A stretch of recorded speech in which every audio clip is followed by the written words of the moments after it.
Fala aí galera, beleza? Bem-vindos a mais Wood Fishing. Vou pedir para você se inscrever aqui no canal, ativar as notificações, curtir, compartilhar nossos vídeos, seguir a gente no Instagram. Tendo alguma dúvida, deixa nas perguntas e respostas que a gente tenta ajudar você. Outros pescadores também podem ajudar você. Se quiser entrar no nosso grupo Telegram, o link está na descrição do vídeo.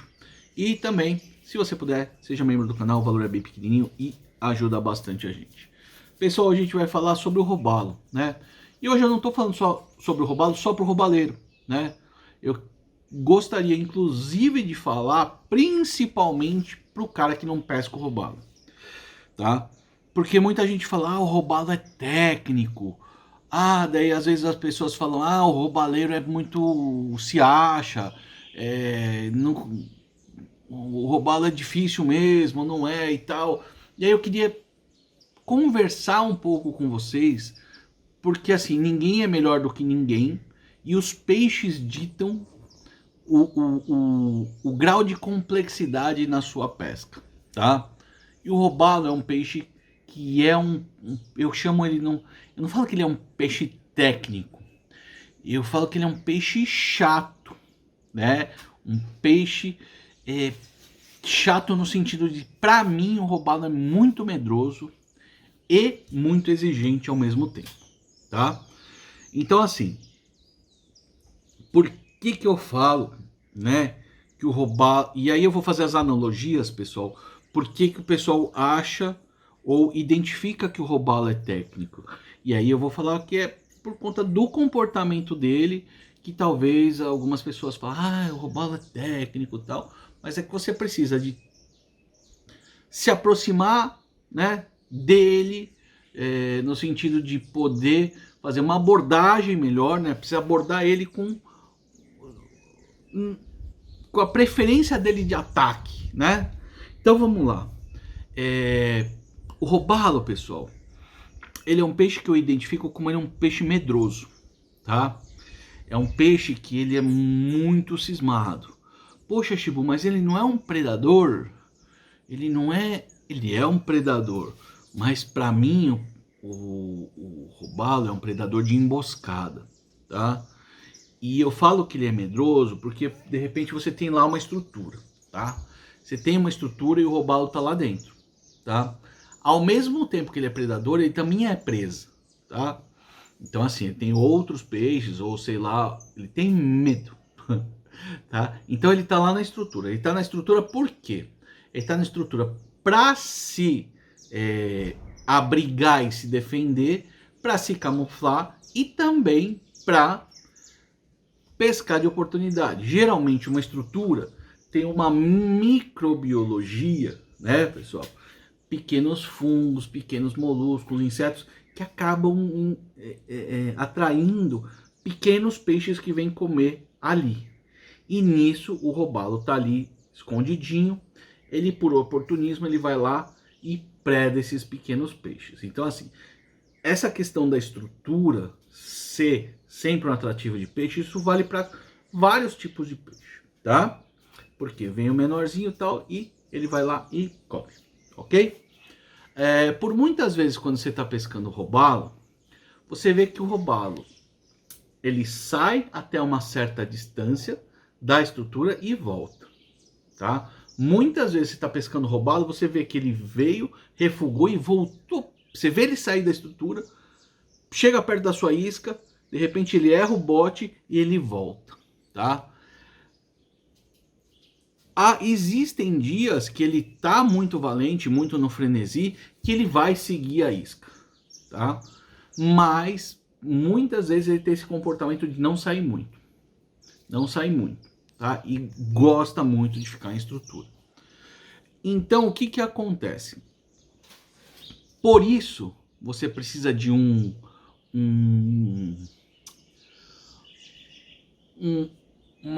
arremesso, uma colocação de isca muito próximo da estrutura. Porque ali é a zona de ataque desse peixe, tá? Então imagina que, eventualmente, aqui é uma estrutura. O que eu julgo a zona de ataque ideal para você arremessar para o robalo é quase zero, tá? de distância. Quanto mais próximo, de repente, se você conseguir colocar dentro da estrutura, maior a chance de você pegar esse peixe. E conforme você vai distanciando, você vai diminuindo o percentual ou a possibilidade de ele atacar essa isca. Então vamos dizer que você faça um arremesso a 30 centímetros da estrutura, você de repente diminui 20, 30% de possibilidade de ele atacar, de probabilidade de ele atacar. Se às vezes você faz a 50 centímetros, que é pouco, né? É meio metro. Você diminui, sei lá, 50, 70% de chance. Às vezes você faz um arremesso a 1 metro, você vai ter 10% de possibilidade de ele atacar. Ele vai ter que ter muita coragem, vai ter que estar muito voraz. Isso na sua média, pelo que meu entendimento, né? Então, como eu falei, existem situações que vai ter peixe, às vezes, brigando por isca, né? Principalmente peixes menores, os exemplares menores são mais competitivos e são menos medrosos, tá? Vamos dizer assim, mais valentes. Então, isso faz com que você precise de um arremesso muito colocado, muito próximo. Então isso já, para muitas pessoas, isso é situação técnica. Olha, aumenta a técnica porque você precisa de ter esse trabalho. E aí você tem as técnicas de trabalho de isca. Poxa, se eu tenho, né, a proximidade da estrutura como principal fator para aumentar minha probabilidade de ataque, quanto mais eu trabalhar sem distanciar muito, né, aquele bem provocante do Nakamura, a chamadinha, a provocadinha, que alguém chama, catimbadinha, né? Quanto mais eu conseguir trabalhar ali perto da estrutura, sem grande deslocamento, sem tirar ela, mais eu chamo a atenção do peixe. Então, por isso, tem alguns trabalhos que são os trabalhos que você tem bastante ação de isca, vamos dizer assim. Por exemplo, a chamadinha. A chamadinha, você tem uma isca aqui. Você consegue trabalhar, dependendo do stick, geralmente um stick mais horizontal, tá? Mais horizontal, mais vertical. Um stick mais vertical, você consegue fazer com que ele trabalhe quase sem se mexer, tá? Então, tem trabalhos de isca que é basicamente, pessoal, trazer e voltar com pequeno velocidade, mas pequeno deslocamento de linha, tá? Então você vai fazer com que tal, não esqueça de voltar a mão, tá? Bate e volta, bate e volta. Então a isca vai fazer tchuc, tchuc, tchuc, e isso vai jogar, fazer barulho, né, de água e como se fosse um peixe ou se alimentando ou um peixe sofrendo lá na superfície. Isso desperta, né, o instinto do robalo de oportunidade de eventualmente se alimentar ou de espantar, mais de se alimentar nesse caso, tá? O invasor, e o oportunismo, ele vai lá e pega. Shibu Nakamura fala muito da irritabilidade e do espantar. Também pode ser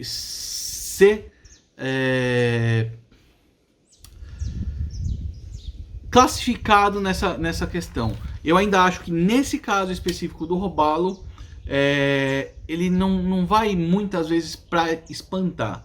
Ele, por irritabilidade e por oportunidade, eu acho que ele vai pensar da seguinte forma: poxa, eu tô aqui, ele tá ali, ele tá me irritando, mas eu também posso me alimentar com pouco esforço, né? Então ele vou ter uma reserva de energia com pouco esforço. Então, opa, beleza. Isso a gente falando do plug. Agora vamos falar sobre o jig head, que é uma outra modalidade muito boa, muito produtiva e muito popularizado hoje em dia pro robalo. E aí a gente fala de iscas, eu vou falar de isca menor, mas nem sempre isca menor, mas às vezes chumbos mais leves, equipamento com mais sensibilidade, né? Então muitas vezes a pessoa entende que isso também é técnica, né? Como era a técnica do arremesso, como era a técnica do trabalho, né? Agora você tem também a técnica do equipamento, né? Que vai facilitar, por exemplo, no jig head. Vara um pouco mais longa, um pouco mais rápida, linha fina e jigs mais leves, tá? Poxa, o jig mais leve vai te dar mais sensibilidade? Nessa questão, não.